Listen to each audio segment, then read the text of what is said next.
kuat kuasa pada 2 Mac 2023 selepas Sultan Terengganu Sultan Mizan Zainal Abidin yang duka cita apabila ada ahli politik tertentu mengajar agama atau menjadi khatib dan imam solat tanpa kebenaran pihak berkuasa.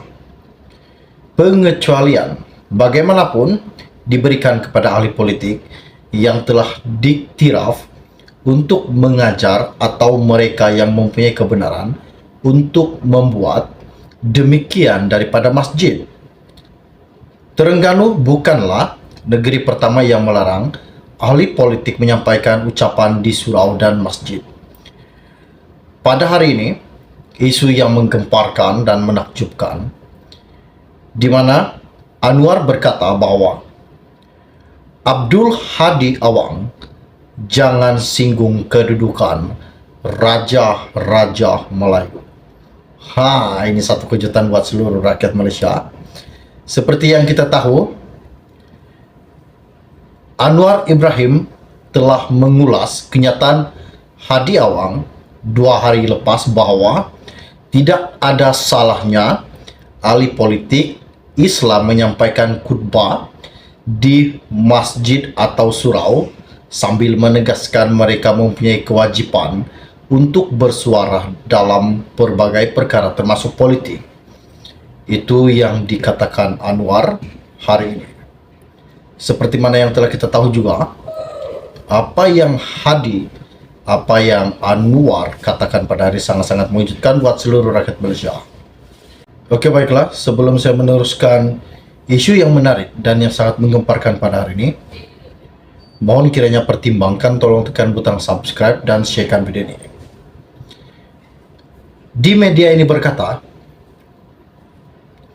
Perdana Menteri Anwar Ibrahim telah memberitahu Presiden PAS Abdul Hadi Awang supaya berhati-hati berhubung kenyataannya mengenai larangan ahli politik menyampaikan khutbah di masjid atau surau. Apa yang dikatakan Anwar? Saya cuma nak ingatkan dalam kenyataan-kenyataan yang diberitahu Abdul Hadi Awang harus jaga supaya jangan menyinggung kedudukan Raja-Raja Melayu. Kalau dibicara pelembagaan persekutuan, sekalipun ada juga kaedah dia. Ini soal kebenaran di masjid, ini terpakai untuk semua termasuklah Perdana Menteri. Kalau saya memilih untuk bersyara rasmi dalam masjid, maka kebenaran itu harus keluar kerana itu kuasa agama di negeri itu di bawah raja-raja. Jadi Abdul Hadi kena faham, katanya Anwar Ibrahim baru-baru ini. Inilah salah satu isu yang sangat-sangat menggemparkan buat seluruh rakyat Malaysia pada hari ini. Dan baru-baru ini juga ahli Parlimen Tambun yaitu Anwar Ibrahim telah mengulas kenyataan Hadi berkaitan dengan tidak ada salahnya ahli politik Islam menyampaikan khutbah di masjid atau surau sambil menegaskan bahawa mempunyai kewajipan untuk bersuara dalam berbagai perkara termasuklah politik. Katanya Anwar, kita kena sedar dalam Islam, politik dan agama tidak boleh dipisahkan. Nabi SWT pun cakap politik dalam khutbah. Katanya Anwar pada 4 Mac baru-baru ini. Hadi menjawab larangan terhadap semua ahli politik termasuk ahli parlimen, adun dan senator daripada menyampaikan syarahan atau khutbah di semua masjid dan surau di seluruh Terengganu. Sementara itu juga, Anwar dilaporkan berkata adalah tidak adil untuk menjadikan larangan itu sebagai isu politik. Seperti mana yang telah saya katakan sebelum tadi dan telah tersebar luas di dalam media, larangan di negeri Terengganu itu dikuat kuasa bermula 2 Mac selepas Sultan Terengganu Sultan Mizan Zainal Abidin yang duka cita apabila ada ahli politik tertentu mengajar agama atau menjadi khatib dan imam solat tanpa kebenaran pihak berkuasa. Pengecualian bagaimanapun diberikan kepada ahli politik yang telah diiktiraf untuk mengajar atau mereka yang membuat kebenaran untuk berbuat demikian daripada masjid. Terengganu bukanlah negeri pertama yang melarang ahli politik menyampaikan ucapan di surau dan masjid.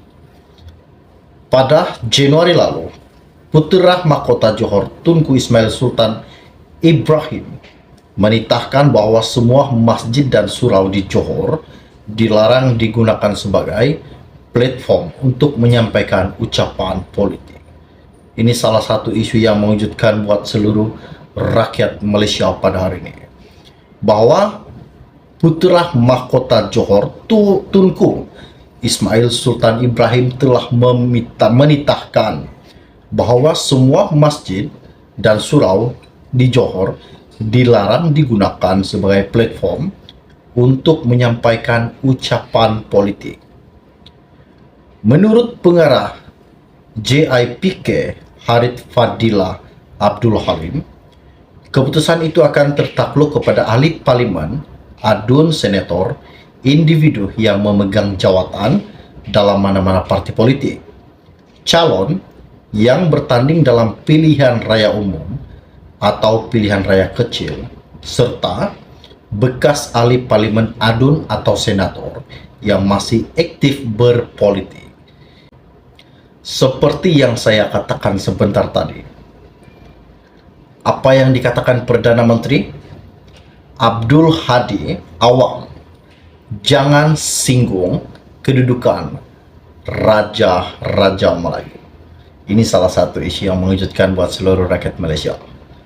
Apakah tindakan yang akan dikenakan kepada Abdul Hadi Awang berkaitan dengan apa yang dikatakan Abdul Hadi baru-baru ini, bahwa tidak ada salahnya ahli politik Islam menyampaikan khutbah di masjid atau surau sambil menegaskan mereka mempunyai kewajiban untuk bersuara dalam berbagai perkara termasuk politik.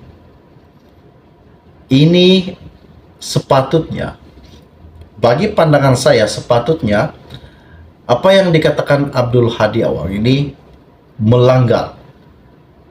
Jika politik, kita kena perbandingkan politik dan agama. Jika kita beribadah, kita kena beribadah tanpa politik. Jika kita berpolitik, jangan kaitkan dengan ibadah.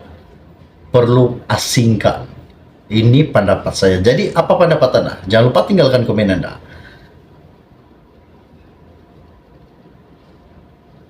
Apakah yang bakal dikenakan dan tindakan apakah yang bakal Anwar Ibrahim lakukan terhadap Presiden PAS Abdul Hadi Awang? Nah, ini satu kejutan buat seluruh rakyat Malaysia. Oke, baiklah. Setakat itu yang ringkas dari saya untuk Anda semua pada hari ini. Sebelum Anda meninggalkan channel ini, jangan lupa pertimbangkan tolong tekan butang subscribe dan share video ini. Kita akan berjumpa lagi. Salam jumpa dan salam kenal. Bye-bye.